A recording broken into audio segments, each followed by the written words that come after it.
लालबाग काळा चौकी परिसरात आग लागल्याची घटना घडलेली आहे। आपण त्याच लालबाग काळा चौकी परिसरामध्ये आहोत, ज्या ठिकाणी अभ्युदय नगर बिल्डिंग क्रमांक 29 या ठिकाणी एका गटारामध्ये आग लागून या ठिकाणी त्यांनी पेट घेतलेला होता। त्या ठिकाणी आता फायर ब्रिगेडचे अधिकारी एक बंबसह या ठिकाणी उपस्थित झालेले आहेत आणि या ठिकाणी कूलिंगचं काम आहे ते सध्या सुरू आहे। या गटारामध्ये काही ज्वलनशील पदार्थ असल्याचा स्थानिक नागरिकांना संशय आहे, परंतु या ठिकाणाहून आहे ते काही अंतरावरतूनच गॅसची पाईपलाईन आहे ती देखील जाते। काही या ठिकाणी लिकेज झाल्यामुळे देखील ही आग आहे ती लागू शकते असा प्राथमिक अंदाज आहे तो वर्तवण्यात आलेला आहे। परंतु या ठिकाणी सर्व या फायर ब्रिगेडचे अधिकारी आहेत ते उपस्थित झालेले आहेत। महानगरपालिकेचे एक पथक देखील या ठिकाणी उपस्थित झालेलं असून स्थानिक नगरसेविका सध्या या ठिकाणी उपस्थित आहेत। आणि आपण पाहिलं तर आग लागल्यावरती या ठिकाणी एक दुचाकी होती, दुचाकीला देखील आग लागून त्याचं नुकसान आहे ते झालेलं आहे।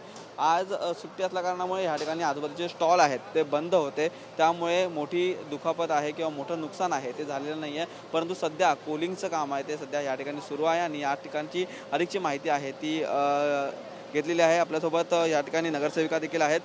ताई, काय घडलेलं होतं, काय माहिती मिळाली तुम्हाला, काय सांगण्यात आलेलं आहे? या महानगर गॅस जो टाकलेला आहे त्याच्यातनं अचानकपणे स्फोट झाला आणि धूर यायला लागलेला आणि त्यानंतर इकडच्या स्थानिक लोकांनी ते महानगर गॅसमध्ये काम करतात त्यांनी येऊन तो कॉक बंद केला, तरी पण ही आग म्हणजे स्फोट होतच होता।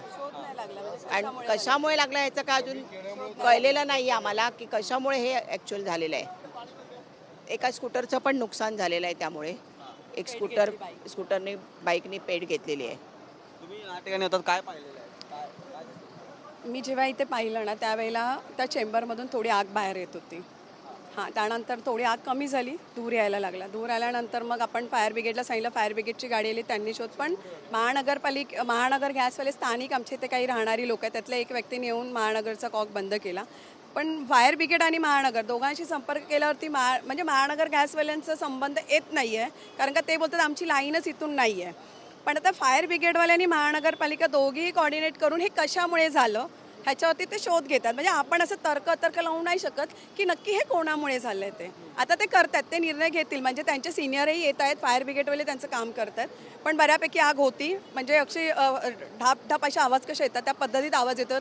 त्याच्यामध्ये एक गाडी पेटली गेली, भाजी घ्यायला एक जण आला होता गृहस्थ, त्याने तिथे गाडी उभी केलेली, त्या गाडीने पेट घेतली आहे।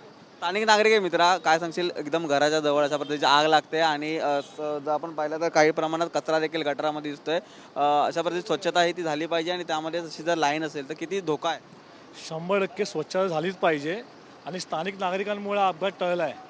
स्थानिक लोक होते, स्थानिक लोक उतरले, बऱ्यापैकी सर्वपक्षीय लोक आले, सर्वांनी मदत केली, पोलिसांना सहकार्य केलं, अग्निशमनाला सहकार्य केलं, त्यांच्यापर्यंत काम चालू आहे। पुढे आता बघू काय होतंय, आम्ही आहोत स्थानिक लेवलला काम करतोय, बघतोय काय होतंय। मॅडम पण आलेले आहेत। काय बघितलं तू, काय बघितलं? आम्ही याच बिल्डिंगमध्ये राहतो वरती।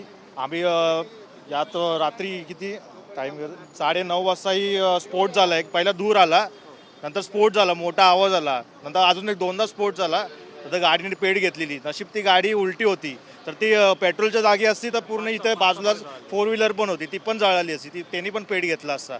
आणि इथेच चहावाला आहे, ते चहावाल्याचे सिलेंडर पण होते, त्यांनी पण पेट घेतला असता।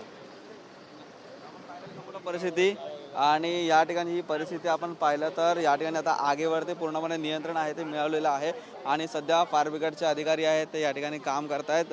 ज्या गटार लाईनमधून गॅस लाईन जाण्याची शक्यता आहे किंवा ती आसपास आहे त्या ठिकाणचे सर्व नोझल आहेत ते आता बंद करण्यात आलेले आहेत आणि गॅस लाईन देखील आता सध्या बंद करण्यात आलेली आहे। परंतु सध्या गटारामधून कूलिंगचं काम आहे ते या ठिकाणी सुरू आहे आणि या ठिकाणी आग नक्की कशामुळे लागली याचं कारण आहे ते फायर ब्रिगेड शोधण्याचा प्रयत्न आहे तो करतात। स्थानिक पोलीस देखील या ठिकाणी आलेले आहेत आणि या ठिकाणाहून सर्व माहिती घेऊन या ठिकाणी आहे ते कूलिंगचं काम सध्या सुरू आहे। आग कशामुळे लागले याचा संपूर्ण अंदाज आहे तो फायर ब्रिगेड अधिकारी आहे ते या ठिकाणी घेताना आपल्याला पाहायला मिळतात। सध्या तुर्तास तरी या ठिकाणी आगीवरती पूर्णपणे नियंत्रण आहे ते मिळवण्यात आलेलं आहे। व्हिडिओ जर्नलिस्ट चरण मार्गमसह निखिल चव्हाण, TV9 मराठी, मुंबई।